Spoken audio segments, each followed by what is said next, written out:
terkait materi, jadi sebagaimana teman-teman tak ketahui bahwa kami adalah yang berhasil memperoleh salinan ijazah ini. Ini yang tahun 2019. Jadi di sini kan banyak ditutupi, ada 9 item. Nah, ini sebenarnya hanya sebatas kertas kalau tidak ada dokumen verifikasi yang mengalaskannya, yaitu dokumen-dokumen verifikasi. Inilah yang saya minta.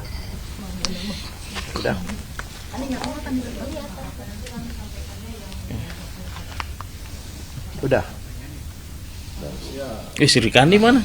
Sini Sri Kandi. Harus balance dong. Iya.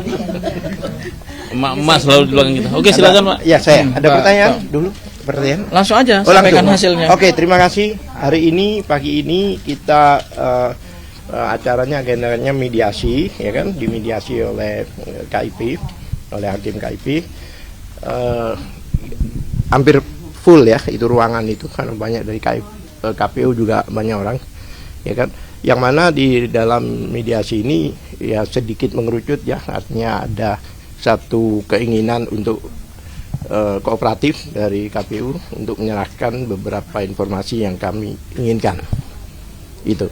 Jadi dia akan berikan kami informasi-informasi, kami nggak sampaikan ya seperti apa, tapi sesuai dengan permohonan kami. Diberi waktu 7 hari maksimal. Dan mereka sepakat dan sudah ditandatangani langsung oleh Pak Bona ya, oleh Pak Bonatua sebagai prinsipal kami. Ya kan? Kami kebetulan dari tim pembela penegak keadilan ini kita sepakat tadi ya, bahwa nama tim kita ada tim pembela penegak keadilan dengan para advokat ini. Oke, barangkali dilanjutkan oleh Gofur. Ya, silakan. Baik. Gofur, tadi hasil mediasi sebenarnya apa sih, Bang? Ya, jadi gini, mediasi ini sebetulnya ada 3 permohonan yang dimintakan dalam sengketa informasi publik oleh Pak Bonatua, yaitu yang pertama, beliau meminta salinan ijazah Pak Joko Widodo yang sudah dilegalisir ketika mencalonkan diri sebagai calon presiden pada 2014-2019. Kemudian yang kedua juga salinan ijazah yang dilegalisir pada pemilu presiden 2019 dan 2024, dan kemudian yang terakhir adalah berita acara penerimaan ijazah oleh KPU dari dari tim sukses Joko Widodo, Pak Joko Widodo dan Yusuf Kala periode 2014-2019. Nah, dari 3 dokumen itu 2 sudah dipenuhi oleh KPU, yaitu salinan ijazah terlegalisir 2014-2019 dan 2019-2024. Hanya 1 yang belum diserahkan oleh KPU, yaitu berita acara penyerahan atau berita acara penerimaan salinan ijazah terlegalisir periode pemilihan presiden 2014-2019 itu yang belum diserahkan.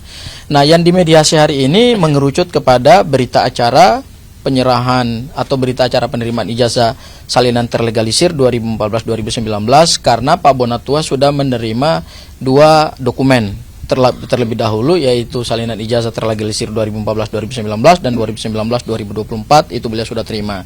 Nah, hari ini yang dimediasi oleh Komisi Informasi Publik itu adalah ada tenggang waktu 7 hari. Kemudian nanti setelah 7 hari, paling lambat 7 hari KPU harus menyerahkan berita acara penerimaan ijazah Pak Joko Widodo untuk pemilu presiden 2014-2019.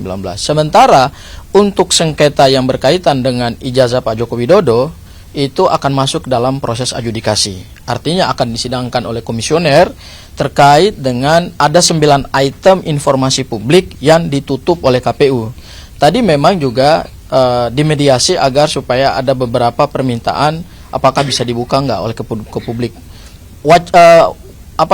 Tawaran dari KPU tadi sebetulnya mereka hanya ingin memperlihatkan saja 9 item informasi yang ada dalam ijazah Pak Joko Widodo yang ditutup selama ini, yaitu ada tanda tangan rektor, ada tanda tangan dekan, ada tanda tangan pejabat UGM yang mengesahkan ijazah, kemudian nomor seri, kemudian tanggal lahir.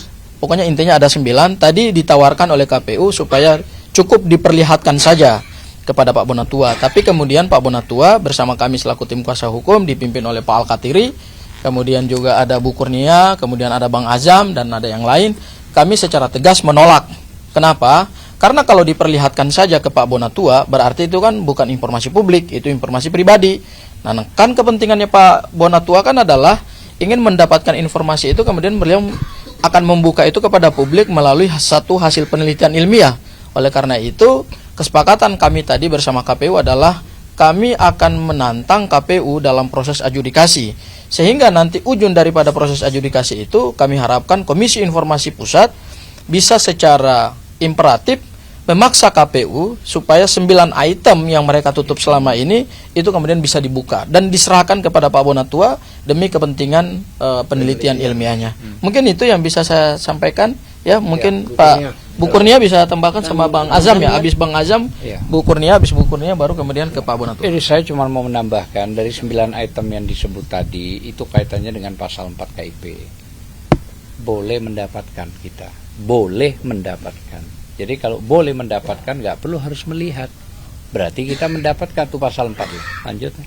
Ya, bismillahirrahmanirrahim. Kami ingin mengatakan kepada masyarakat Republik Indonesia bahwa sidang Komisi Keterbukaan Informasi Publik ini memang merupakan suatu sarana ya di mana antara masyarakat dengan badan publik untuk mendapatkan informasi yang transparan, akurat, yang senyatanya susah untuk didapatkan dalam tenggang waktu tertentu. Kita harus memahami bahwa ini adalah fakta, ada semacam lembaga-lembaga publik yang tersandra pada hari ini hampir 10 tahun terakhir. Let's say ambil contoh KPU RI, KPUD, kemudian mungkin UGM sendiri, bahkan kepolisian, ya, bahkan ANDRI. Jadi untuk mendapatkan data dari mereka ini, kadang kita harus melakukan suatu upaya yang sangat keras. Nah, oleh karena itu, karena mungkin kepercayaan publik juga semakin menipis dengan hal tersebut, maka sidang di Komisi Informasi ini adalah merupakan suatu sarana, ya. Nah, kami hanya mengharapkan bahwa semoga para hakimnya nanti masih tetap konsisten karena so far so good, mereka cukup clean, cukup clear dan berkeadilan, dan ini masih memberikan harapan ya. Karena apa? Harusnya memang kalau kondisi peradilan kita yang berpancasila, kita tidak akan memerlukan urat leher yang terlalu banyak dikeluarkan untuk bisa mendapatkan hal tersebut begitu. Jadi saya kira semoga Pak Bonatua mendapatkan apa yang diharapkannya lewat sidang-sidang kita ke depan. Terima kasih. Ya. Udah ya. Terima kasih ya. Jadi mediasi tadi kita harus patut apresiasi, dan Komisi Informasi ini menjadi indikator demokrasi, memperjuangkan hak-hak keterbukaan informasi. Jadi kita apresiasi, semoga kiranya nanti Komisi Informasi menjadi pilar nomor 1 terhadap demokrasi Indonesia. Kita tahu selama ini berkat kasus ijazah ini orang jadi tahu apa itu Komisi Informasi. Nah, semoga nanti Menteri Komdigi bisalah memberikan apresiasi yang lebih tinggi ya, setara mungkin dengan komisi-komisi lain seperti KPU ya. Kita jujur saja saya lihat begitu agak timpang ini Komisi Informasi dengan KPU. Sementara KPU berlimpah fasilitas, di sini kayaknya kita juga rapat tadi minum juga susah ya. Seperti itu. Nah, itu terkait intermezzo. Yang kedua, ya kita boleh bicara ijazah tapi kita tetap berduka. Ada 400-an ya meninggal di bencana alam di Sumatera Utara, Aceh dan Sumatera Barat. Nah, semoga keluarga yang berduka cepat dipulihkan. Ini belum termasuk korban-korban materi ya. Nah, terkait materi, jadi sebagaimana teman-teman tak ketahui bahwa kami adalah yang berhasil memperoleh salinan ijazah ini. Ini yang tahun 2019. Jadi di sini kan banyak ditutupi, ada 9 item. Nah, ini sebenarnya hanya sebatas kertas kalau tidak ada dokumen verifikasi yang mengalaskannya, yaitu dokumen-dokumen verifikasi. Inilah yang saya minta di mediasi tadi. Karena untuk ijazah tahun 2019 itu sudah diberikan, tapi untuk ijazah 2014 itu belum diberikan sama sekali. Kita kan ingin tahu sebenarnya ini yang dikasih fotokopi ini apa sih?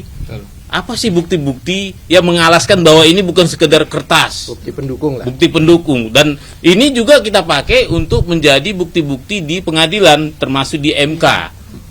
Bukti-buktinya. Tadi alhamdulillah ya, tadi berkat Pak Mediator kita bersepakat dengan KPU untuk diserahkan seperti tadi Paling lama 7 hari. Paling lama 7 hari seperti itu. Nah, tadi juga berusaha tim KPU kooperatif juga memediasikan 9 item yang disembunyikan ini. Tapi karena kita bersepakat ini adalah dokumen publik, Saya tidak mau hanya saya yang melihat ini. Sebenarnya tadi tergoda juga saya. Hampir ya. Hampir tergoda. Kenapa? Tawaran itu sangat menggiurkan. Hanya saya yang bisa melihat. Berarti kan saya orang penting nanti kan? Di pasal 4 Tapi mendapatkan. saya tidak mau. Ini kan dari awal juga ini untuk publik. Sebagai yang kita ketahui juga ya Pak Mike ya, Kementerian Dasar Menengah juga, Kementerian Pendidikan Dasar Menengah juga menawarkan hal yang sama seperti saya. Ke saya, hanya saya yang melihat. Tapi saya tidak mau. Ini sekali lagi ini untuk publik. Masalah publik. Untuk teman-teman media saksikan dan di-share ke publik. Mungkin begitu, ada pertanyaan? Bang, ini kenapa minta 9 item dari KPU? Sebenarnya kan abang saya pada saat itu bilang bahwa ijazah yang autentik itu diantri, Bang. Itu kenapa, Bang? Ya. Jadi tadi ini ada 9 item, tapi dari mediasi tadi saya jadi minta 3. Utama dulu. Yang utama yaitu tanda tangan rektor, tanda tangan ini, tanda tangan dekan, tanda tangan Yang legalisir. legalisir. Ini yang sebenarnya yang bisa diautentikasi. Ada yang tanggung jawab. Ini yang bisa diverifikasi, klarifikasi. Kenapa? Ini satu-satunya di dunia yang punya, yang mirip, yang mengeluarkannya.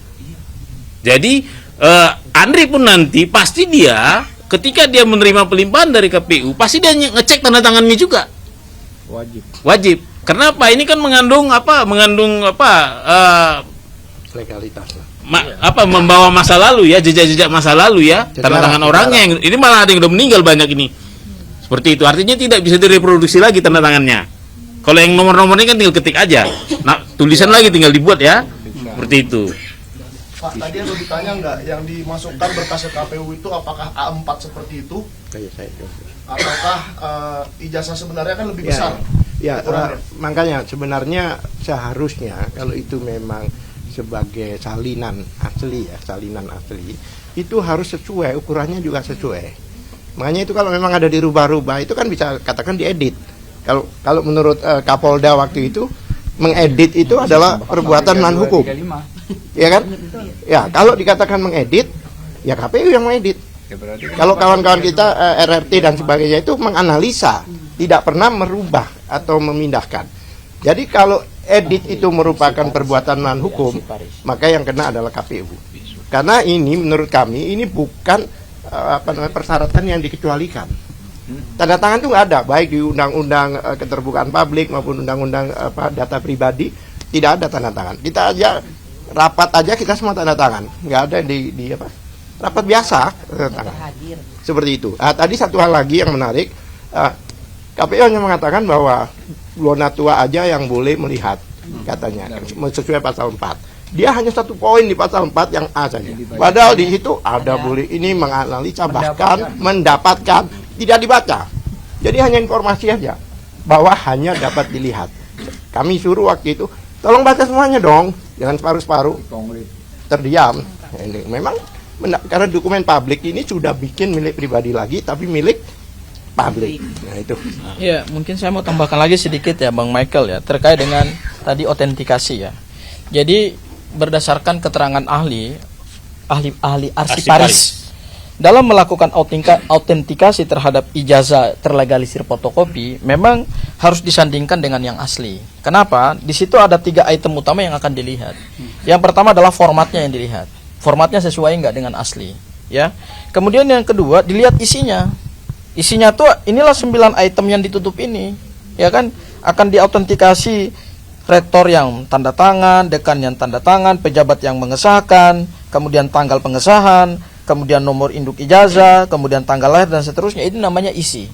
Kemudian yang ketiga akan dilihat adalah struktur daripada ijazahnya gitu ya. Struktur itu berarti semua daripada item-item ini sesuai nggak sih dengan struktur aslinya. Nah, ini yang sampai hari ini kita tidak pernah mendapatkan kepastian dari KPU apakah memang sudah dilakukan autentikasi apa belum. Nah, memang sudah terbukti juga di persidangan-persidangan sebelumnya gitu. Ada keterangan dari pihak pihak KPU bahwa terkait dengan ijazah asli Pak Joko Widodo dengan salinan terlegalisir yang disampaikan kepada KPU sebagai persyaratan menjadi calon presiden 2 periode, itu memang tidak pernah dilakukan autentikasi, yaitu membandingkan asli yang terlegalisir dengan keaslian ijazah fisiknya yang ada di tangan Pak Joko Widodo. Nah, ini yang tidak pernah dilakukan autentikasi. Sehingga 9 item yang ditutup ini tidak bisa juga kita pastikan dengan aslinya apa sama apa enggak.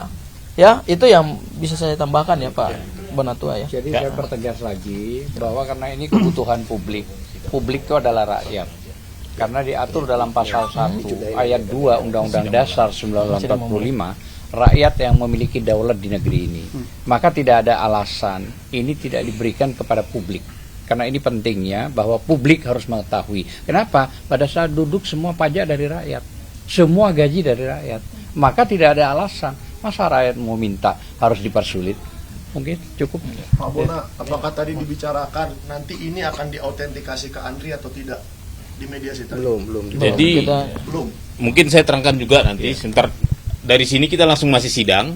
Ada sidang lagi, Mas. Sidang Kita lagi. sidang dulu ya. Terima kasih Pak Michael. Nanti pertanyaan akan kita tanya. Tapi nanti sidangnya mereka akan membuktikan uji konsekuensi 9 item ini kenapa disembunyikan. Di situ nanti terbuka sehingga nanti bisa aja kita arahkan ke autentikasi ke Andri. Karena kita bilang bisa aja kita juga butuh verifikasi klarifikasi Andri seperti itu. Ya. Oke. Kami sidang dulu ya. Karena nanti sidang ini. Terima kasih ya media Terima kasih ya. teman-teman media ya. Mantap. Mau lanjut langsung. Lanjutkan. Kita lanjut sidang. Sidangnya jam berapa? Sekarang lanjut. Sekarang lanjut sidang. Ketika ada sesuatu yang tidak benar, kita suarakan. Ini bagaimana semua terangin dia sedungu ini? Ini manusia pecundang yang sangat merugikan bangsa kita ini. Saatnya jadi member eksklusif di channel YouTube Official ID. Tantang lagi para nambah sumpah di atas Al-Quran. Dia pengen masuk TV. Konten-konten premium yang tidak tayang di TV. Live interaction. Halo pemirsa ID, sini baru Emoji dan badge spesial. Reakses konten pilihan. Klik YouTube Official iNews. Join member hanya Rp10.000 per bulan.